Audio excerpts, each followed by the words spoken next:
All right, we're going. So we'll just chat. We'll just chat. Yeah. All right. I'll start with welcome to Inside MNU Athletics podcast number 7. I am with, make sure I'm on there's me. Inside MNU Athletics podcast number 7. I am with volleyball coach Molly Karagyaurov and volleyball player Jen Roth. Thank you both for coming. Thanks for having us. Yeah. All right. So let's start off with your big news that we couldn't announce last time, but you've got it now. Tell us your latest update. Yeah. No, my husband and I were expecting. That's so great. we're really excited. I saw the video on Facebook. Should we show everybody that to get started? Yeah, Let's do that. That's It's fine. about 3 minutes, so strap in. Perfect. Well, speaking of all this sex, I'm pregnant. No, you aren't. You are? Oh. Just being tired and stuff because I'm pregnant. No. Yeah. You're a loser, and I'm pregnant. You're not pregnant. You are?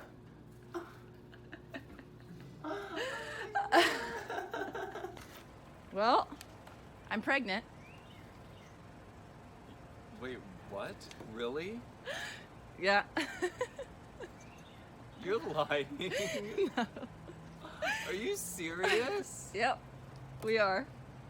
Oh, she is. I'm not. Wait, really? What the heck? I'm pregnant. What? Yeah. So, I had to get here early and tell you. Like pregnant. Like there's one cooking in there. Yeah. I'm pregnant. You are. What? You are? Yeah. Oh my word, girl. Yeah. And I'm pregnant. Uh-huh. You're pregnant? Right now? So I'm not trying to wear a mask. Oh, sweet. I'm pregnant. What? I'm pregnant. Oh, are you? I am. Oh, I didn't know that. Yeah. I'm pregnant.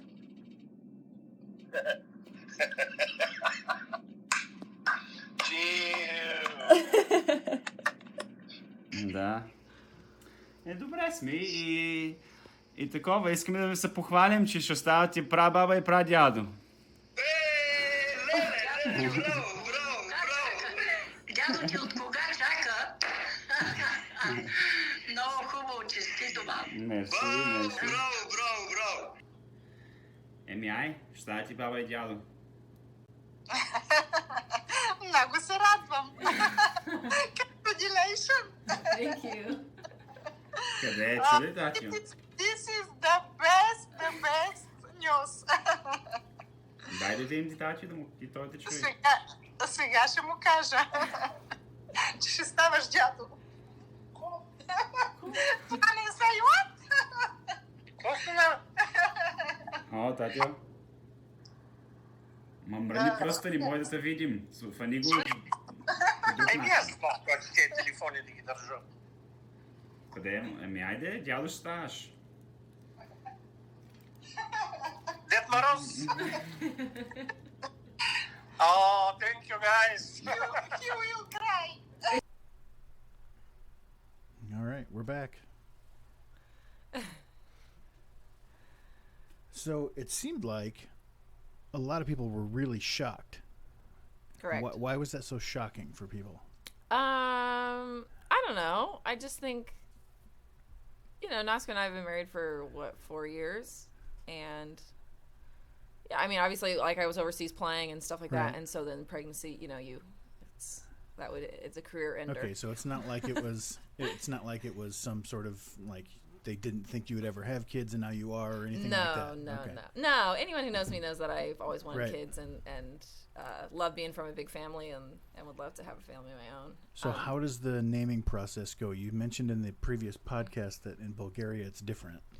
Yeah, so all of our kids, the Bulgarian tradition would be that all of our kids have my husband's first name as their middle names. Okay. And so, yeah, it will be Atanasov or Atanasova will be the middle name. The middle name. But the first name is up for grabs. Up for grabs, yeah. They do have a tradition of name days in Bulgaria, which if you name it like a traditional, after a traditional Bulgarian saint, then like name days are bigger than both birthdays in Bulgaria. Okay. So like you have 2 days of the year to celebrate, and like if your name is Christo, for example, like you have to throw a party on the name day of Christo. So all the Christos you can go to their house unannounced and they'll have food and drinks for you. That sounds good. And yeah, and Christo's on Christmas, so it's, Perfect. Yeah. All right. Let's move to Jen. You're the first athlete to be on the podcast, so big time honor for you. I'm sure you're thrilled. Talk about how you came to MNU in the first place. Right. So I came to MNU as a freshman, straight out of high school. Get up to it. Oh. There you go. I had actually previously committed to play at University of Hawaii Hilo, which is like a D2. And then they had a coaching change, so I decommitted pretty late into the year, I would say. And then I was honestly like, I had no idea where I was going to go. So that was all up in the air. And then actually, Kristen Steele reached out to me, and I thought about going to Ottawa. And then ultimately, they had just gotten the new coach here, and Kristen told me I would like it here, so I just pretty much signed without ever being in Kansas. So you went from Oregon. Where are you from in Oregon? I'm from right in the middle, Madras, Oregon. Madras, Oregon. So that's closer to Ottawa, obviously, Arizona. So what made you choose Kansas? Just honestly, I don't know.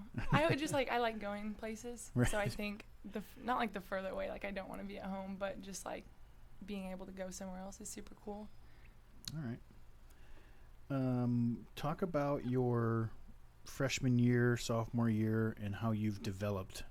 Because now as your senior year, what I've noticed anyway, from my spot at the scores table, is that this year it's like your team, and you're getting most of the swings, and you're leading the team, and you remind me basically of Molly's position. You never leave the floor. You get your double-double with kills and digs, and you're the leader of the team and all that. So how did that start as a freshman? Who was like your mentor, maybe, I guess, on that team? And did you see this coming for yourself? Did it just happen for you? Talk about your progression. I think freshman year I came in, and I didn't really want to step on any toes at all because I was a little scared. But I think definitely Taylor Cowan was just so cool. Right. Seeing her play, just everything about her was super cool. So I super looked up to her. But then Huge, too, just getting to play with Huge. She was so nice, and when I had no idea what was going on, she was always there to help me and talk to me. And Gabby, too, I played with her as well. And they were both outside, so it was cool. They helped me a bunch. So I think that kind of helped, but I don't think I really progressed much through freshman and sophomore year. It was just kind of I'm having fun Right. playing volleyball, to an extent. And so then your junior year, new coach. Talk about how that went. Well, I thought she was going to be crazy. Well, you were, Oh my gosh. well, you were right. Exactly, she is. No, so I had actually just kind of thought about transferring, Yeah. which just sounds dumb looking back at it. But I didn't really know what to do, and I was super panicked that she had cut me from the team. Okay. Which is a ridiculous. Can I go on the record saying that's a ridiculous thing to think? But okay. Regardless. Right. So I was whatever, I'll stay. She's pretty good at volleyball, I guess. Right. And so I made the decision to stay, obviously. Yeah. And what's the difference been from your first 2 years to now, as far as, I don't know, what practice is like, or what the team chemistry is like, or what training is like, that kind of thing? I think it's way different. It's way more structured. I think just since she is so competitive, it's easy for us to be competitive. And I think she held us to a standard right when she came in that was far higher than we'd been held the last 2 years. And so I think we just, like, wanted to meet that. And obviously, I mean, you had to get better to do that. Right. So is that accurate, my observation from the scorers table, that senior year, this is your team? Do you feel that? Is that a conscious decision? Am I completely way off base? What's your mindset as far as this team goes? I don't know. I really, honestly, this is probably the best team I've been on. Just, like, people-wise, like, the environment, the vibe, like, coaching staff, everything. This is honestly, like, the best year I've had. I think we work really well together. There's, like, 7 seniors right now. Right. And, yeah, I don't know. I think just going in with a conscious decision of, like, I'm going to do whatever it takes to, like, provide what I can. Now, I don't know anything about volleyball. I just stat it and I watch it way too much. But your first few years, it was, from what I noticed anyway, more safe shots. Roll shots, placed shots. Mm-hmm. This year, you're stinking hammering the ball every time.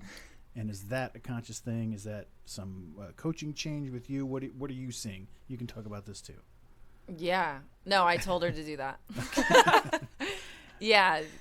So I noticed accurately is what. Okay. Yeah, I would say so. I mean, obviously, you know, you got to score 75 points to win traditionally. And when you have someone getting as many balls as Jen does, for various reasons, whether it be we're out of system or from transition or just that she's the best option in that situation, it, for me, didn't make sense to not hit the ball.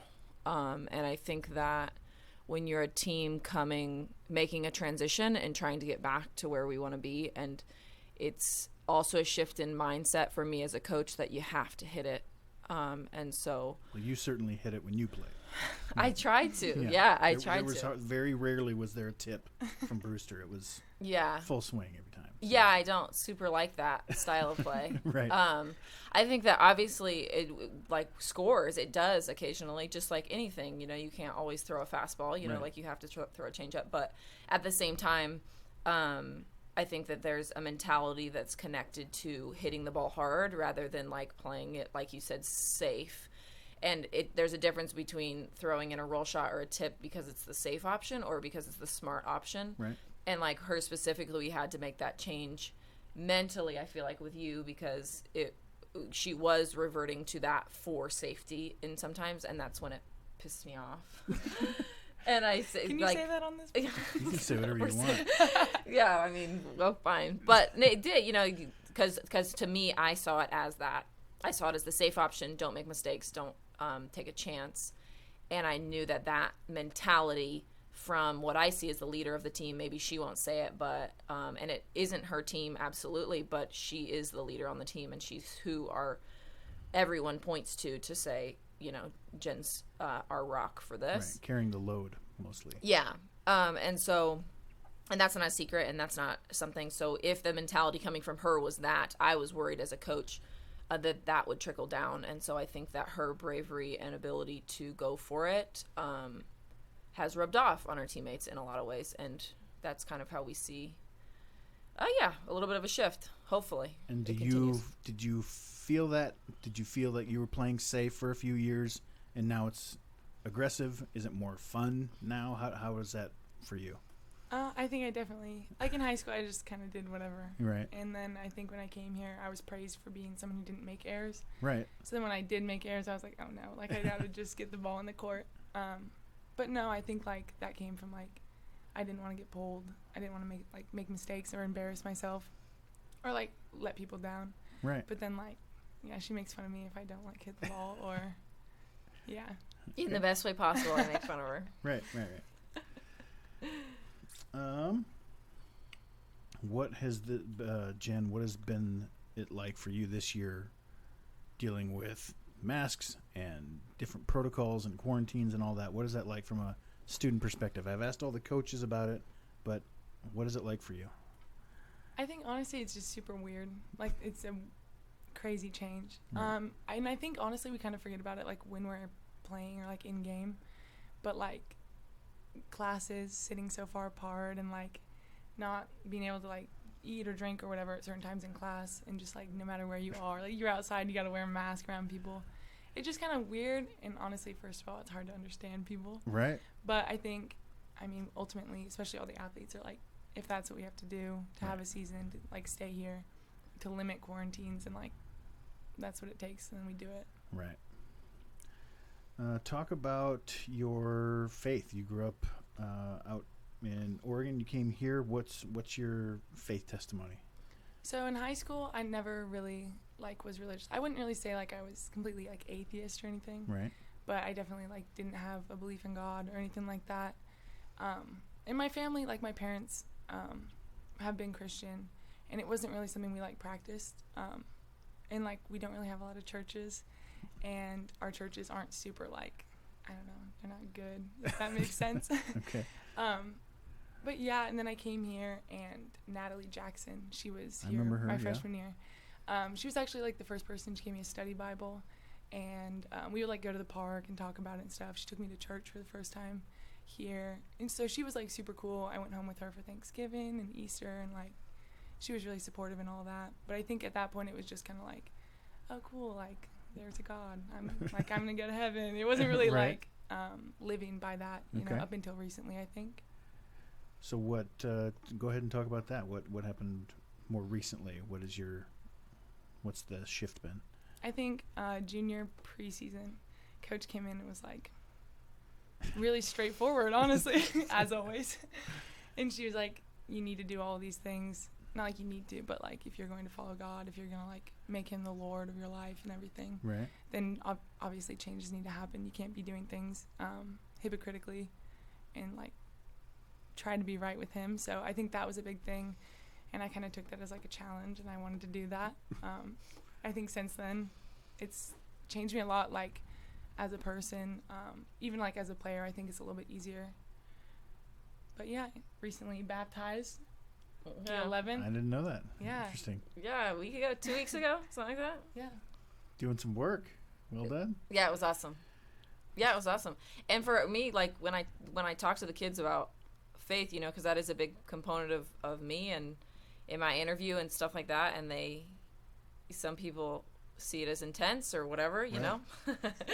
But it is important to me, and so to see kids like we talk about just the transformation that she's made, and I don't even know that she can say she's made it, because I think all believers know that like when you have Jesus in your heart and you make him the Lord of your life, like he legitimately transforms your mind and transforms your heart, and how you view things is just different. And so to see her do that, and to see God do a work in her, has definitely strengthened my faith too. You know, you like hope to see stuff like that, Absolutely. like as a Christian and when you share your faith, but to see that in reality with her and several of her teammates, it's been really, really cool. That's great. You talked about your family briefly. What is your family like? Do you have siblings? What's your family situation? So pretty much all my family's in Central Oregon, Okay. like really close to each other. But I have an older brother who just turned 30, actually, and he has Okay. 2 kids and a wife. He's a cop, and his wife is a teacher. And then Hadley is my niece, and she's like almost 3. And then my nephew, Jameson, who's 1, and he's like huge. He's in like the 200th percentile. He's a giant baby. Great. And then I have a sister too. She just graduated from college, and she's working in our hometown. Where'd she go? She went to Pacific. It's in Forest Grove. in Okay. Oregon. Are they athletes as well? What was your athletic life growing up with siblings? My brother he played like, I think 4 sports.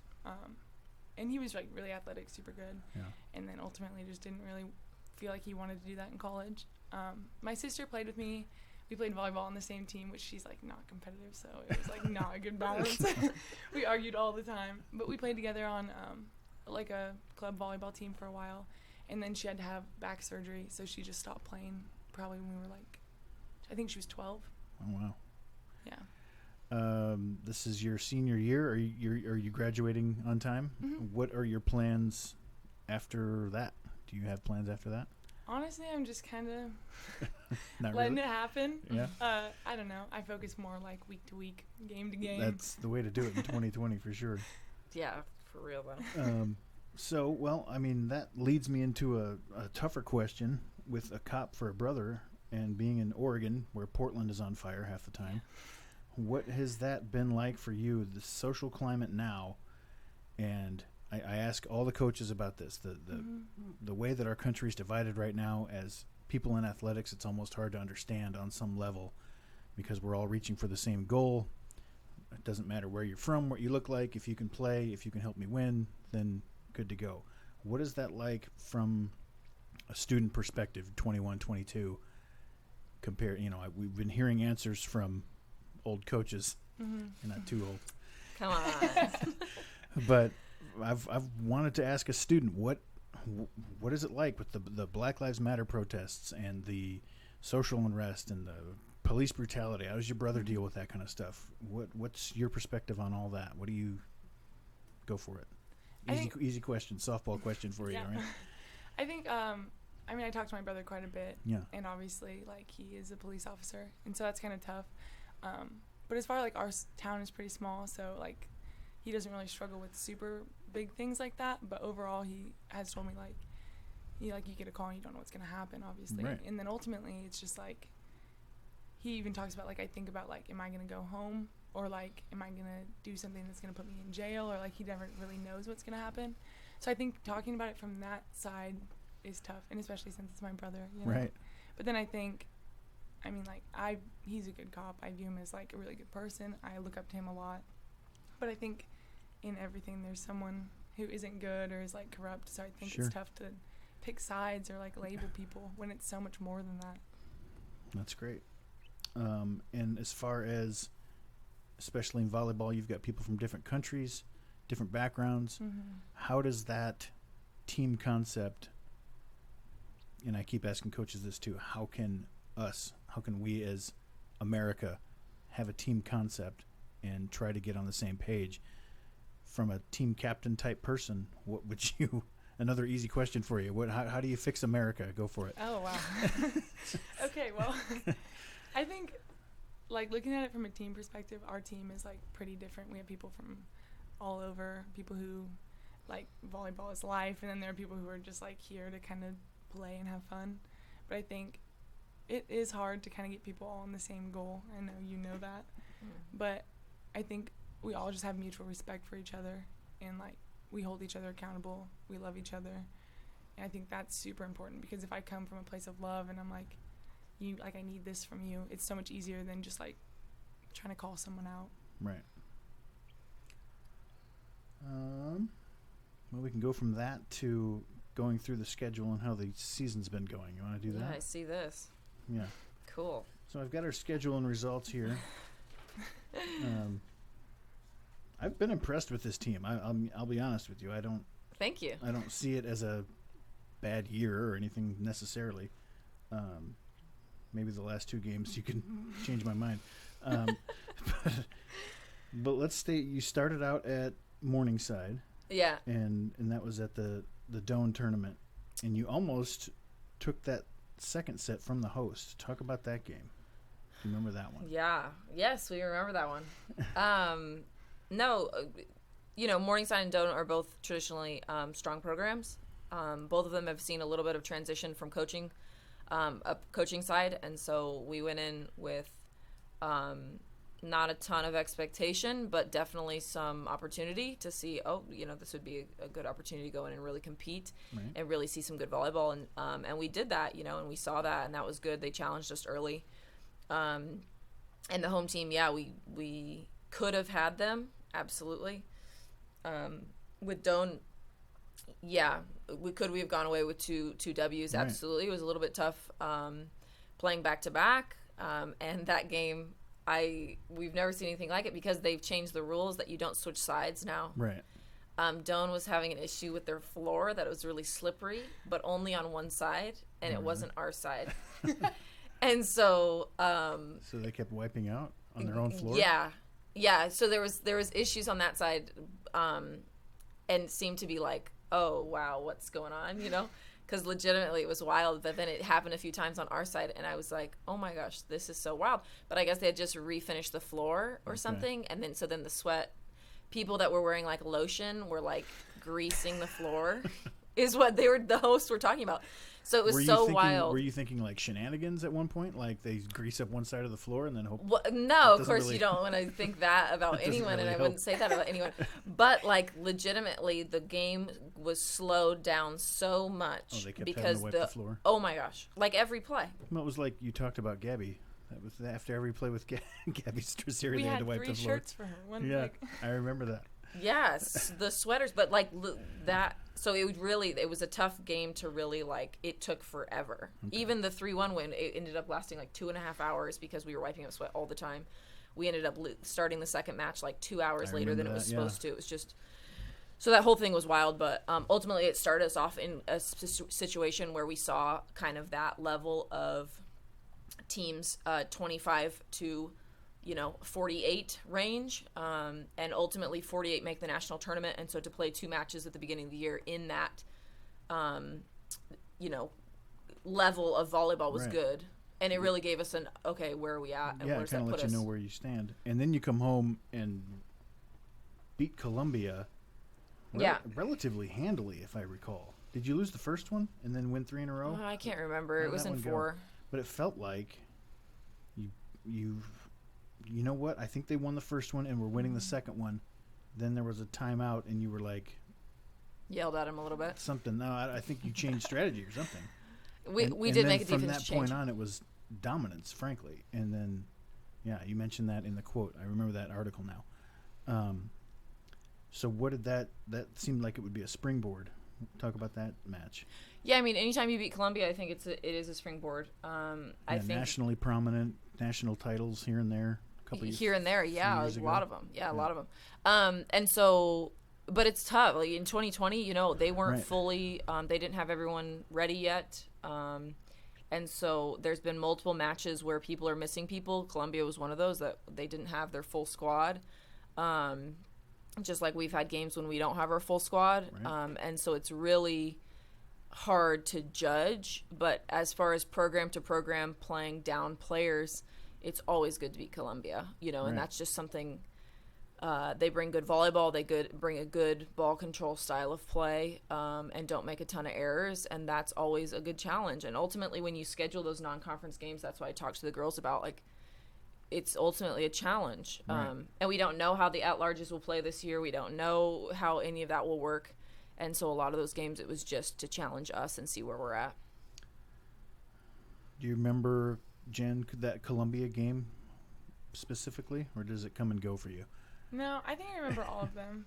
Okay. I think that was like, I don't know, that just like felt good to all of us. Yeah. I think we beat Columbia like my freshman year. But then to kind of like pretty much everyone has like a respect for Columbia, I feel like. Right. So I think we were just all super excited, and like the vibe was good. We played well. Yeah. Yeah.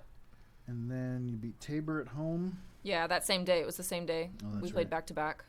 And then kind of got smoked at Ottawa. We did. That seemed like it came out of nowhere, or are they really good this year? What was that? I didn't watch that one, but I saw the score. Yeah, I mean, Ottawa's the top of the KCAC. Is at the national tournament every year because they're at the top of the KCAC. And they've got a couple of really talented, dynamic athletes that are really tough to slow down, jump really well, and hit the ball hard. And we just weren't quite able to catch up. It felt like we never were able to control those hitters. And I know, like you guys talked about, not feeling like you could ever have a moment where we could just like relax and settle in. Yeah. I think it's tough in those kind of situations when you have people that are jumping really high and like making big plays, and necessarily like they're all 1 point, but I think some of them we struggle sometimes. Yeah, it's intimidating, or like it feels like 5 points when they hammer the ball down right in front of you, So I think especially kind of early in the season, like I hate that excuse, but it's kind of we were trying to figure it out still, get some confidence. Definitely. And the Ottawa gym is tough to play in anyway. You've been in that gym. That is a super loud gym. Yeah. Unbelievable. And they had the whole student side completely full, and were loud. I statted a opening round game there last year, and it was unsettling almost how loud it was. It really is, and that's an people. adjustment. That's an adjustment. Then Missouri Valley. No disrespect, but I could beat them. But the next game, I couldn't. I can't move. It's, the next game, Evangel was a really nice sweep against a perennial top of the conference team. Yeah. Talk about that one. Yeah, that one was good. That one was good, and we know that. And that was another dominant one too, wasn't it? It was, yeah. I should pull up the stats. It was. We beat them 21, 17, and 11. I think. Yeah, they were 3-0. in the teens. Yeah, Yeah, and they. not much of a threat. Yeah, they struggled to get going, and we took care of the ball. When you don't make hitting errors against Evangel, that's what the scores generally will look like, because they're definitely a defensive team, and so they keep the ball up until you make an error. And if you don't make those errors, you beat Evangel with scores like that. But Evangel, the strategy is somewhat valid because it works, obviously, sometimes. If they can keep the ball up and you eventually hit it into the net, out of bounds, or into their block, then they do beat teams. And, historically we know that about Evangel, but definitely in that situation we took care of the ball. We had very few hitting errors, and that result then is, yeah. But that one felt good. To me, that was... For sure. That was as well as you guys have played We found a up rhythm to there. that point. It felt like at home anyway that I'd seen. Yeah. Then the next two games against really tough teams, CMU and Park. Yeah. CMU, I feel like that was kind of a blowout as well. What was that one? Both those, we never had real control of anything. Against CMU, we actually played pretty well on the offensive side. We couldn't dig crap. Okay. We didn't dig anything. But we actually, it's like if you look at our hitting percentages and stuff like that, we were getting our kills. They were getting more. And then if you don't dig the ball and can never make a switch, then all of a sudden you go, oh crap, we're down big, 7 points. And what is that like for you as one of the responsible diggers, I should say? If you're not passing well that night, I'm a baseball guy, so is it I'm 4 for 4, I feel like I can do anything I want. The next game, I can't even see the ball, and I'm 0 for 4. Is it like that? Do you get hot with digs and passes, or is it technique or concentration? What's the difference if you're passing dimes one day and shanking stuff the next? I think it's more of just like a confidence thing. Yeah. And I think, especially at CMU, yes, we were hitting really well, but it was kind of hard, at least for me to feel good about it when we were struggling so much on the defensive side. But I do think that when you do struggle getting the ball up, especially as someone who plays 6 rows, right, it makes you want to score more, kind of, because you want to make up for it. So it can snowball on you, basically. Yeah. Yeah. Well, and they have so many offensive options. That's Right. the other thing about CMU, and you talk about the two, because Park was our next match, and we got swept in that one as well. Park, you kind of know where the ball's going. And it still doesn't matter. And it still doesn't matter. Whereas CMU, they have, all their hitters are really strong hitters. Yeah. And so if you don't serve tough enough and they have all those as options, it really then blocking and defense comes into play. And if you can't set up a block, then it's really hard to dig, and it just kind of snowballs. And so it's a little bit different, that one, versus then the next one that, the ball is going to nada. Right. 9 times out of 10, it feels like. Yeah, and you still can't stop her. And that's been their kind of MO for this decade, where they've been so good. Yeah.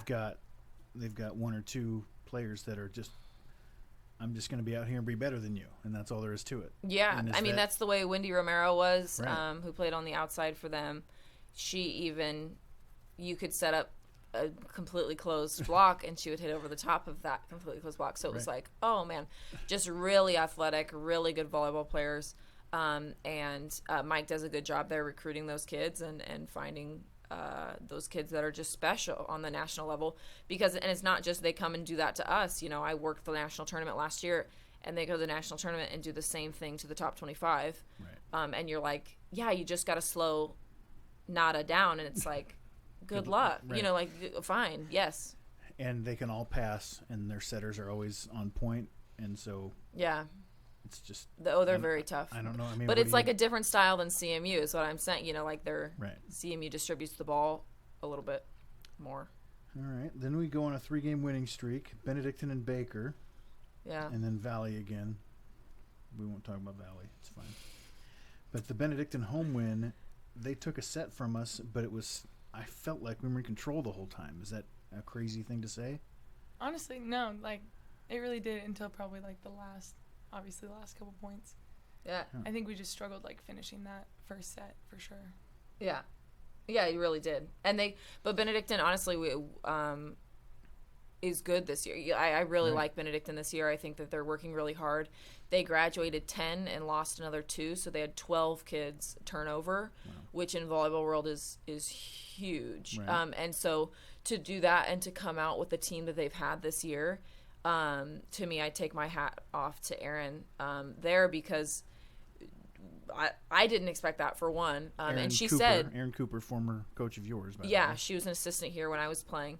And now she's the head coach there. So her and I are good friends. And, she said, you won't recognize a single kid on my team. And normally that means that it's like a rebuilding year. And that's just... Benedictine looks good to me this year. Yeah. And they obviously showed that when we went there. Right. Then we sweep Baker. Not a big deal. Valley. And then at Benedictine, those first 2 sets, it was boom, boom. It was... Like, what'd you get, 16 or something? It was 16, nothing. 16. They were all over you. Yeah. And then in the third set, you come back and win that one close. Fourth set, again. Both those were within 2 and extra points. And what do you think? It felt like you were going to win set 5. Did that feel like... I was watching that one. Did it feel like that to you? What do you think if it went 5? Would we want it? Yes. I mean, that's obviously the only answer you can give. But, like, we had set point in set 4, right? Yeah. It was like 24, 21 even. And 21 or 22, I think, So it felt like, all right, we're turning the corner here and we're going to get 5 too, but then they come back with 5 straight or whatever it was. Yeah. So that was closer than it indicated. But what was the difference in the first 2 sets with the next 2? I mean, do you want to take this one? I've lectured you guys enough about it. You should know my opinion. I wasn't watching that. I was actually like, oh, we beat Benedictine relatively easily at home. I'm going to hang out with my kids. Let me check in on the score. Oh, my gosh, we're getting destroyed. What's going on? So it was like that for me. What was it like playing in it? I think the first 2 sets, it was just like, whatever. I think we went in and we were like, oh, like we did well against them last time. And we definitely... Kind of an overconfident type thing? And I think that's like good in a sense. Right. That you have enough confidence to feel like we have beat them before. Like I know we can handle them again. But I think we did that and then we didn't apply pressure or like work for it. We kind of just expected it. And like the vibe was weird. It was just, we could not get a rhythm going. But yeah. But then the third set, was there a conscious difference or was it just desperation time and we're going to work harder all of a sudden? A little bit, I think. I think it was kind of like...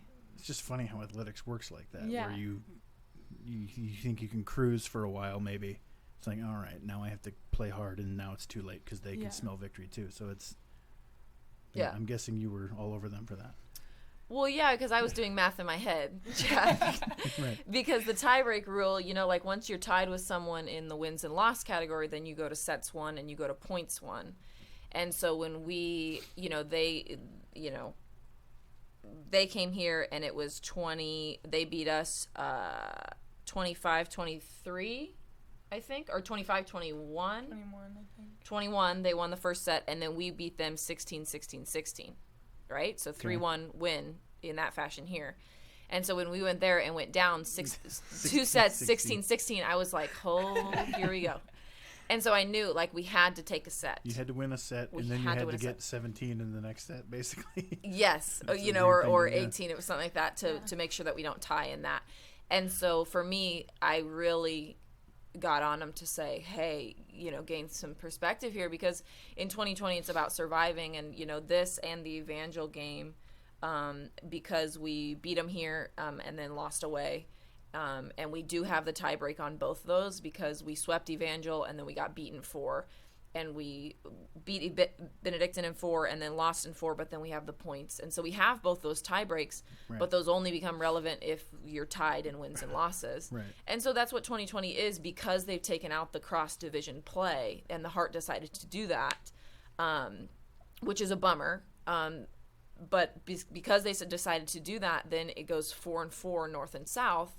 And that means, like, 5th in our division, that means Evangel, us, or Benedictine are out. Right.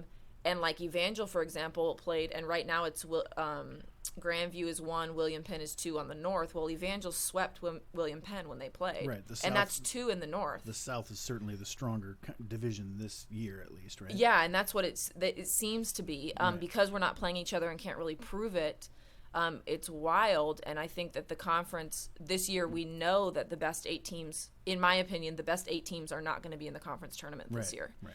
And that's always tough to swallow. Oh, that's wild. Yeah. That's wild. But the conference made that decision, and it is what it is. But then on our side, it became survival in both those matches to say, okay, let's get points and truly just battle, even if you don't like it, even if it's not comfortable. I told the girls, you guys have to suck it up and win a set. You guys, I mean, absolutely. Almost took that whole match. I feel like set 5 may have gone your way. I don't know. It's possible, definitely. Yeah. But I will say the other thing is we've had people in quarantine. Like the first time we played Benedictine, we were missing Caden McGee, who was our starting right side at that point. And Benedictine came in and was like, what we planned, our scouting report was about your lefty. And I was like, yeah, well, she's not here. Sorry. And then against CMU and CMU, Jackie Calver didn't play, and who's our returning all-region kid. And then against Park, she didn't start and only came in a little bit because she's dealing with injuries and hasn't been healthy. And then the last game against Evangel, I had to sit Rachel Dossett because of injuries and her things that she's doing. And so it's been truly survival. Right. And it's tough to manage because as a coach, how do you run practice? How do you decide how many jumps you're going to do when you don't know if you're going to play or games get canceled? Oh, then we shouldn't have been training that hard. I would have taken it lighter this week, or trying to manage those things is impossible. Right. This is definitely the unique season. So we've got Baker coming up. Yeah.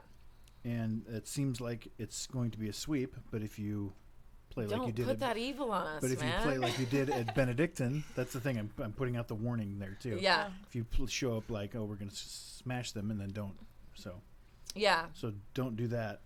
Go ahead and smash them. It's Baker. We like smashing them. So we do like smashing Baker. And Baker, they actually lost to Missouri Valley the other day. I don't know if you saw that. And then lost to Benedictine. And so, but the Missouri Valley games were insane. It was like 27-25, 32-30. Oh, wow. And Valley freaking battled for a win there. So it's tough to say again, but Baker then at one point had 12 people in that were suspended. So it's just like, how do you, Right. How do you plan on anything? So that's why I tell the girls, even when we went to Valley, I thanked them for winning. And they said, Coach, you're acting like you didn't expect us to beat Missouri Valley. And I said, I don't expect us to beat anyone. Right. Ever. Because someone shows up and starts coughing, and it's like, get her in quarantine. You just don't know. After that, CMU. So how do you approach a team like that's been awesome this year and kicked our butts at their place? How do you go in against a team? I mean, and then it's non-conference stuff, and then Park again. So going in against teams like that with high reputations, highly skilled, kicked your butts already. I'll ask Jen, what do you think when you go into games like that? I think we honestly just had a meeting about this as a team. And is it like, oh, we can get him, or is it like, let's just try, it's never just try. I know. No, I'm asking the right people. I think we talked about a lot, like being confident and things like that. And I think when we went to Evangel and we went to Benedictine, especially when things don't seem to go our way in the beginning of games, we tend to be like, oh, let's just play, let's try. Right. And I think it's so much more important to hold ourselves and our teammates to a standard of we are going to do anything and everything it takes to win, and seeing it more of I think sometimes we rely on people too much, like individuals, instead of as a team, everyone wants to score, everyone wants to take a risk and score a point. And so we talked about that a lot, and I think that's something that we're really trying to work on more. Yeah. And from a coaching perspective, when you're going against a team that's probably on paper, you're like, well, they're more talented than us, but that's not what we're trying to determine here. Yeah. We're trying to determine who scores the most points today. Correct. How do you make that happen? Yeah, I mean, for me, it's exactly what you said. So if you start lining people up and down, okay, who's better? It's just forget it. Okay, This is the strategy we're going to go with. But again, because we're in one of the strongest volleyball conferences in the country, in the NAI, and then we're in the division that is, would really stronger over the other.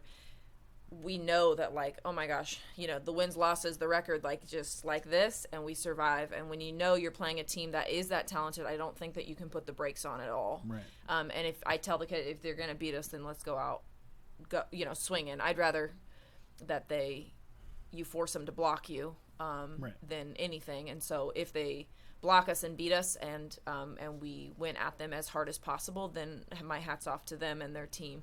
But if we do go at them and they're not able to, then we really do have a shot at beating anyone. And I think that that's kind of the feel of 2020. I think that's, always the case in athletics. If you go at them, you still got to force them to stop you. You can't beat yourself. And so ultimately that's the goal when we go up against teams like CMU, against teams like Park, continuing to be good volleyball players and not beat ourselves, and force them to beat us. And if they beat us, then awesome. Right. Then they deserve it. But yeah, trying to cultivate an environment that we're not, that's low error, and we're not, beating ourselves, and force them to earn it. And that's ultimately the goal in both those, for sure.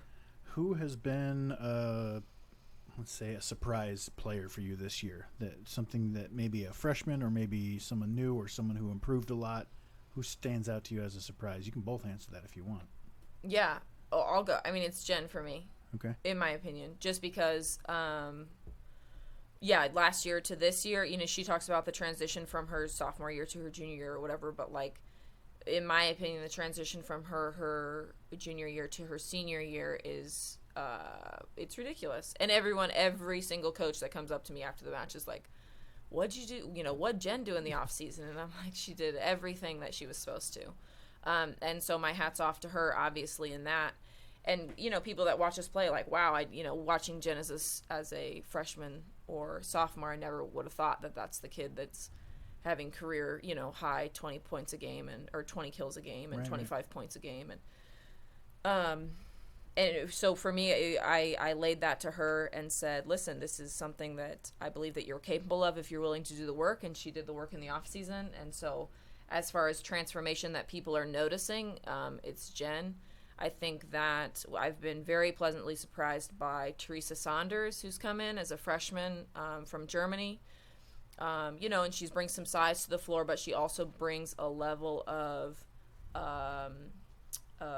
emotional intelligence to the floor that she understands. She comes from a good winning program, and she's been in big games before. And, Teresa, actually, I don't know if we talked about this last time. I played with Teresa in Germany. I did not, no. Yeah. So while I was playing professionally in Germany, she was in the youth program there. Okay. And because she was tall and stuff, they'd bring her up and sit her on the bench in a couple of big home games. Not every game, maybe 2 or 3 or something like that. And then I remember the first time that she went in and got to go in, and she was like 14 and like, oh my gosh, just like a youth surrounded by us, playing. Yeah. And I remember, like, so I've literally been on the court with Teresa, and so it's so fun to have her here, and her family is really cool people. And so when she decided to come, that was huge, and I knew that she would bring that. But as far as someone who I think is exciting for the future and someone I'm excited about, she's one of those. I definitely like a lot of our other freshmen, and I think Bethany Allison brings a level of culture to the team that's really, really important. I think Caden McGee brings some size and a little bit of uniqueness in the way she plays with her left hand. Even Brianna and Kira, and those that they're lessening the gap. Even though it's freshmen, we have a lot of freshmen and a lot of seniors. They make that gap seem smaller, and I think that that's huge. And so moving forward, I'm really excited about a lot of those kids, because I think that the future is bright, and I think that they are doing a lot of the right things, and they're able to do that this year because of kids, my 7 seniors, and Jackie coming back with another year, and Jen developing, and it wasn't like Jen was, freaking horrible last year. She's an all-conference player, but legitimately going to her stats and stuff, from the scoring table, I notice a difference. I don't say much. I'm in the background. Nice. But I see everything, and it was noticeable by me, so it must be noticeable by people who actually know what they're looking at too. Yeah. And what about you, Jen? Who's been a surprise for you? I think Teresa. We talk about her because I'm sweet mates with like all of the seniors basically, Right. and we talk about her a lot, honestly. And even my aunt, like, she live streams all our games, and she'll text me like, "Oh my gosh, Teresa did so good." Good. But I think like we had talked about her when she was coming in, and I was super excited like for volleyball side, just like what she was gonna bring, height, like she's a good player obviously, and then I think just getting to know her as a person too, like she is such a cool person, and playing with her is so fun, like her energy, just like the way she acts on the court, and just her like off the court too. She's a cool Now, person. another thing that I see, just as an athletics person, does she jump off the wrong foot? Am I She goes crazy? off one leg really well, yeah. Okay. She doesn't jump off 2 feet as well as she jumps off one leg. But we send her behind the setter quite a bit because that's where she scores. That's just a unique way of doing it. I didn't. Yeah, but that's It's not normal right or on the wrong slide. necessarily, yeah. Rachel does it too. Right. She does. But like against Benedictine, when Jen had 20 kills against Benedictine in our home win, Teresa as a freshman had 16. Right. Yeah. And that kind of got overshadowed because it was a career night for Jen and stuff like that, and so it wasn't mentioned as much. But to have 16 kills from Teresa in that match, like as a freshman, that's huge, you know. And as a freshman who, you know, was recruited as a middle, and then okay, we're gonna put you on the right side because you know Caden's out or whoever it is, you know, trying to survive and shift people around, and then throw her back in the middle because Rachel's knees, and yeah, Right. that's what it is. It's crazy, but Talk about your setter situation. You've got it's been Courtney and Gracie in a 6-2, right? yeah, traditionally. And then Kelsey's been getting worked in there a little bit. What is as a coach, what are you seeing from them, and what goes into your decision to go 6-2 over 5-1? I saw Courtney play the whole thing the other day. Yeah. How's that going? If that's a secret you're willing to divulge. No, that's fine. No, I think that all three of those setters are absolutely capable. I think that as far as going into a 5-1, really, you lose a hitter, Right. and then you lose a blocker and some size because Courtney isn't as big as whoever it would be else I put on the right side, whether it's Caden or Teresa or Nick or whoever. But so we have been traditionally in the 6-2 to stay with 6 hitters instead of the 5 and to have a little bit bigger blocker on that side.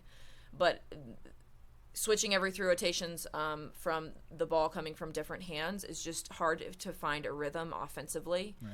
And so sometimes you just have to pick as a coach what's important in this match right now. So are we going to go with consistency in our execution as far as the ball comes to the same every time? Because the way Courtney sets, she sets slow and low. And so whereas Kelsey and Gracie are both like higher. And so literally it's Courtney setting you like this versus Kelsey and Gracie setting you up high. It's different, you know, trying to hit it out of her hands as a middle. But honestly, my assistant Adam is, you know, a setting coach, and that's what he does. And so he's taken those 3 kids and said, okay, we're going to really work this year. And so I trust all 3 and know that we can go in the 5-1, we can go in the 6-2 with all year long. I mean, at one point we didn't have Courtney. Courtney didn't play a match. And we went 6-2 with Gracie and Kelsey because Courtney was sick. And so it really has just been a mix. But what I can definitely say is that I definitely trust all those kids to get the job done ultimately. And people have been so extremely flexible with all the changes that we've had to make and been forced into. So that, for me as a coach, is encouraging that the system works and that we are so flexible. I was going to ask about Adam as a setting coach because Yeah. Trevor, your other brother, Yeah. I was doing stats and he was my spotter for a tournament last year. And the sets would go up and he would constantly complain, get it towards the net, get it towards the net, Yeah. get him moving towards the net. Yeah. And I'm just statting, I'm not paying attention. But now this year I've noticed that when Courtney sets from, say, 15 feet away from the net, it is going towards the net. It's not straight parallel or whatever. Is that Trevor/Adam's influence of get it towards the net, get people moving towards the net? Is that on purpose? Yeah. Have I noticed something else from the table that's accurate? No, this is pretty much all we talk about on Sunday afternoons with my family. Yeah, volleyball.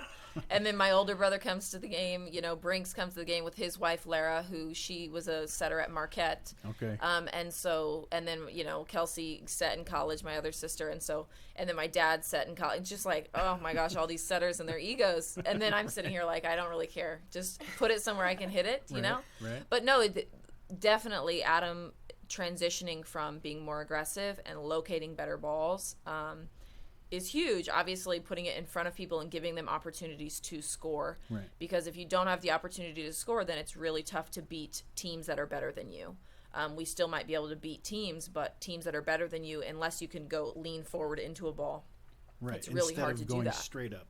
Like, well, Jen, go ahead and talk about what that's like from the like a back row. You've been doing that some this year too. Mm-hmm. If the ball is coming straight at you and you jump straight up and down, that's an easy dig for the other side, right? As opposed to jumping towards the net like Adam and Trevor talk about. Talk about that.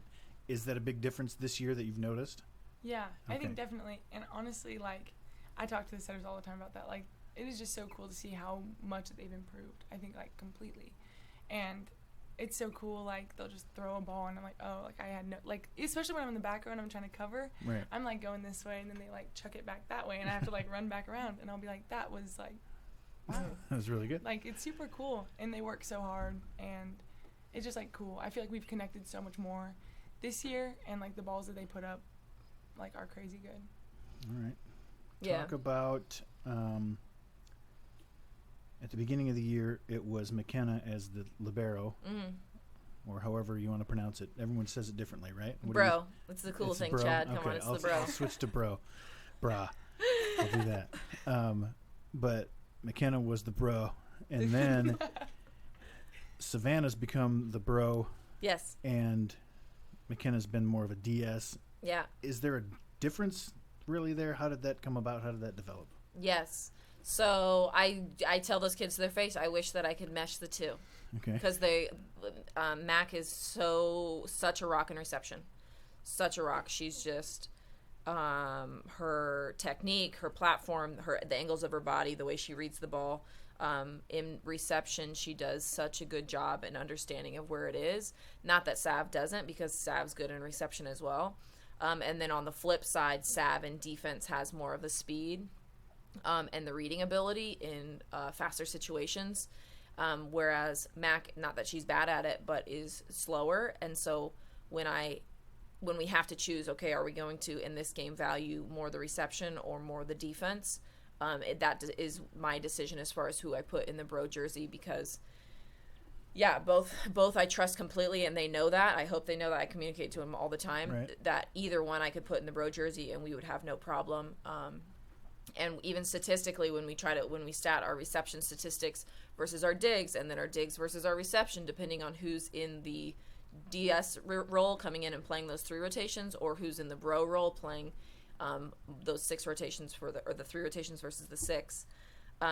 Trying to, like, we go over stats as a staff every time. Okay, is it worth it? Is it not? What Right. were we digging when she was in the jersey? What were we digging in this situation? But I think it's just all a little bit of preference, just like the 6-1 versus the 5, or the 6-2 versus the 5-1. Where are we at? Who's our opponent? What's important? Where are we struggling? Where we need a little bit better vibes? And then I make that decision. And lately we've been trying to, after the CMU no digs game, and then Park, we said, okay, let's try putting a value more on the defensive side. And so then we made that change with Sav in that. And so, like I said, to me, just like our setters, I think we can go either way. I think that it's been proven that we've won with both in both situations.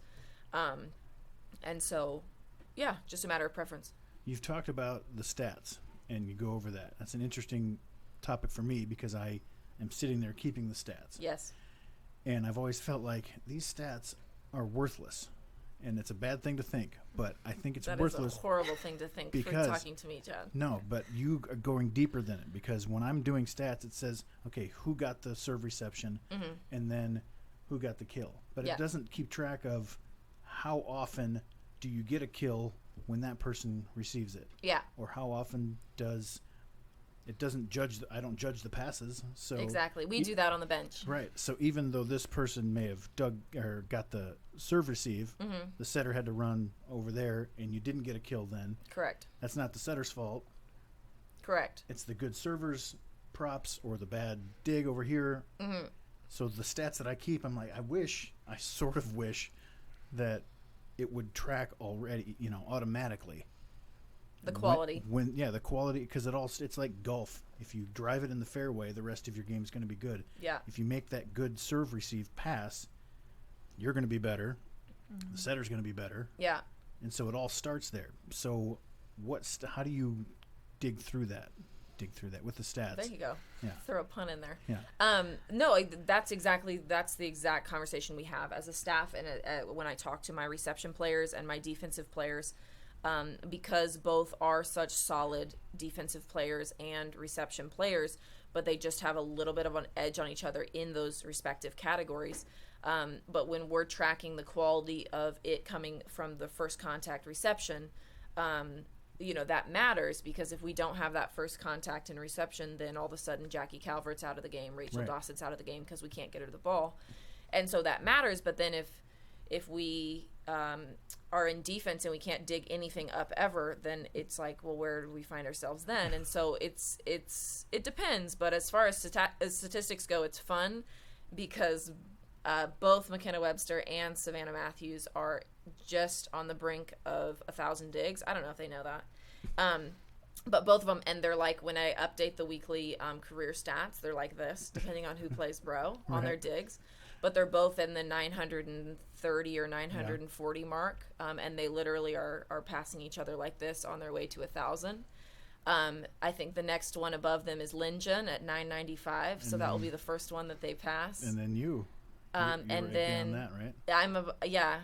I think there's somewhere between. Oh, you had 1,200 or something, right? What was it? You know your stats. Don't play coy. Digs and kills, I don't get mixed up. I think I'm higher in digs. I think I'm like 1,400 or 1,500. Okay, so never mind. I was way off. No, but it's so it's fun to see those. And then the reception side, like how you judge quality and then quality of dig, and there's so many things that go into it that I love. But it's fun with those two kids because I trust them both, and because they both really do handle the other well, and they live together, and I'm like worried about, tension and girl stuff. They've handled it so well, so professionally. I can't speak higher of them. No, great. That's it for me. Yeah. What else do you? I think we've gone over an hour. Well done. Hey, heck yeah. I expected like a half hour, but that's good. All right. Well, let's wrap it up. Thanks to Molly, Coach Molly, and player Jen. No problem. Thanks for having Episode 7. us. Yeah.